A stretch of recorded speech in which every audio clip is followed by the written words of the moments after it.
اور جس طرح فیک ڈیپ ایڈٹ وغیرہ ہو جاتی ہے AI وغیرہ, اس کے حساب سے آپ کا کیا پرسپیکٹیو ہے کہ فیوچر میں اگر آپ کو کرنا پڑے؟ اور دوسرا میرا یہ سوال تھا کہ جس طرح آپ نے بھی بتایا ہے کہ آپ نے اپنی لائف میں کافی چیلنجز دیکھے ہیں, جن چیلنجز سے آپ نے فائٹ کر کے اپنے لیے ایک پیس بنائی ہے. اب جیسے میں 19-20 ایئرس کی ہوں, میرے ساتھ جتنے بھی نوجوان 19-20 سال کے ہیں, وہ اگر اپنی لائف میں ایک کچھ اچیو کرنا چاہیں, کچھ اپنے لیے کرنا چاہیں, تو وہ اپنے لیے پیس کس طرح ڈھونڈیں, کیسے ڈھونڈیں؟ Thank you. Thank you. دیکھیں, میں نے ایک کتابچہ لکھا, ٹریٹائز لکھی میں نے, the control of cyber crimes ان پاکستان. پاکستان میں سائبر کرائمز, اور یہ اس وقت میں نے لکھی تھی جب سائبر کرائم کا قانون ہمارے پاس نہیں تھا. پاکستان میں الیکٹرانک, ڈیجیٹل اور سائبر ٹرانزیکشنز کو ریگولیٹ کرنے کا کوئی قانون تھا ہی نہیں. 2002 میں ایکٹ آیا, اس کا نام ہے 2002 میں اس کا نام ہے الیکٹرانک ٹرانزیکشن آرڈیننس 2002 ETO 2002. اس کے سیکشن 44 اور 45 کو جواز بنا کے یہ کہیں نہ کہیں جو جرائم ہوتے تھے ان کو کیٹر کرنے کی کوشش کرتے تھے. اب آپ کو میں بتاؤں, آپ کے موبائل میں کوئی آپ کو گالی بھیجتا ہے واٹس ایپ میں, تو بہت سے پاکستانیوں کو پتہ ہی نہیں ہے کہ یہ جرم ہے. کل جیو ٹی وی نے میرے خلاف ایک خبر چلائی غلط, اور یہ 20 دن میں 5ویں جھوٹی خبر تھی جو یہ چینل میرے خلاف چلا رہا تھا. انہوں نے پہلے میرے خلاف خبر چلائی کہ میں نے پشاور میں کسی ورکر کو ریلی میں چپیڑ مار دی, جو میں نے نہیں ماری تھی, اور ساتھ میں انہوں نے ویڈیو بھی دکھائی کہ دیکھو یہ ویڈیو ہے, اس میں یہ چپیڑ مار رہا ہے. وہ ویڈیو آپ دیکھیں, اس میں کوئی چپیڑ ہے ہی نہیں. یعنی جھوٹ بھی اس طریقے سے, اور وہ جس کو ورکر بتا رہے تھے وہ میرا اپنا گارڈ تھا. تو لیکن انہوں نے مجھے ملائن کرنا تھا. پھر انہوں نے دوسری خبر چلائی کہ جناب پبلک اکاؤنٹ کمیٹی خان نے مجھے اس کے لیے نامینیٹ کیا ہے. انہوں نے آگے سے 2-3 اور امیدوار بنا دیے اپنی طرف سے, ذرائع کہتے ہیں. پھر انہوں نے تیسری خبر بنا دی میرے خلاف کہ میں نے مریم نواز سے معافی مانگی ہے, جو میں نے کبھی معافی یعنی یہ اس طرح کی عجیب قسم کی ان کی جھوٹ کے. پھر انہوں نے چوتھی خبر چلائی, کل میرے بھائی کے خلاف خبر چلا دی. میرا بھائی KP انفارمیشن ٹیکنالوجی کی وزارت کا منسٹر ہے, انہوں نے چونکہ میری وجہ سے اس کو بھی رگید دیا. یہ جرائم ہے, اور میں نے کل ہی ان کو 1 ارب روپے کا نوٹس دیا, اور اب میں ان کو چھوڑوں گا نہیں جیو والوں کو. میں اب ان کو صحیح عدالت میں رگیدوں گا. ان کا مالک آئے گا یہ میر صاحب, اور ان کے رپورٹر آئیں گے, اور انہوں نے اب ثابت کرنے ہیں. بیسیکلی آپ کے خلاف الیکٹرانک میں, ڈیجیٹل میں, سائبر سپیسز میں کوئی ایسی بات جو جھوٹ پر مبنی ہو, میلیشیس ہو, آپ کو بیلیٹل کرتی ہو, وہ قانون آپ کو حق دیتا ہے کہ ان کو سو کرو. آپ ان کے خلاف کرمنل پراسیکیوشن بھی کر سکتے ہیں اور سول ڈیمیجز بھی کر سکتے ہیں. تو آپ سب سن لیں, فیس بک میں کسی نے آپ کو غلط خبر بھیج دی, کوئی غلط ویڈیو بھیج دی, یا آپ کی کسی تصویر کو بگاڑ کے یا ٹیمپر کر کے یا فورج کر کے یا کوئی آپ کے سر کہیں ڈال کے کوئی ویڈیو غلط بنا دی, یہ سارے جرائم ہیں. پاکستانیوں کو پتہ ہی نہیں ہے, لوگ بلیک میل ہو جاتے ہیں. ایسے لوگوں کو چھوڑو ہی مت. NR3C ایک سیکشن ہے FIA میں, وہ ایکسکلوسیولی ڈیل کرتا ہے سائبر کرائمز کو, اور ہر جگہ پہ ایبٹ آباد میں تھانہ ہے. تو لہٰذا اپنے حقوق سے آگاہ رہے ہیں. جو بھی جرم کرتا ہے, جرم کرنے والے کو مت چھوڑے. اور اگر کوئی آپ کو ٹیلی فون کرتا ہے, واٹس ایپ کال کرتا ہے, اور واٹس ایپ کال پہ آپ کو گالیاں سنا کے بند کر دیتا ہے, یہ بھی سائبر کرائم میں آتا ہے. کیونکہ واٹس ایپ تک رسائی کے لیے اس نے انٹرنیٹ کا استعمال کیا. جہاں انٹرنیٹ استعمال ہوا وہ پھر سائبر کرائم بن گیا. شکریہ. بہت شکریہ. مجھے پتہ ہے کہ بہت سے لوگوں کے سوال ہیں, لیکن ہمیں سیشن کو آگے لے کے جانا ہے. سر آپ کا بہت شکریہ, کافی انٹریکٹیو سیشن رہا. اس کے بعد میں اپنے اگلے اسپیکر کو بولوں گا, سر آپ بے شک جا کے بیٹھ جائیں, ریلیکس کریں. کافی بیٹھ نہیں جاؤں, اب جاؤں گا نا, پھر دوبارہ بٹھا رہے ہو.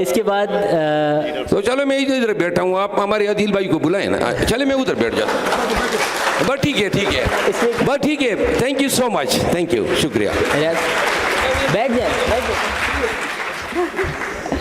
اس کے بعد میں اس شخصیت کو دعوت دینا چاہتا ہوں جو کافی ایجوکیٹڈ ہیں, نوجوان لیڈر ہیں,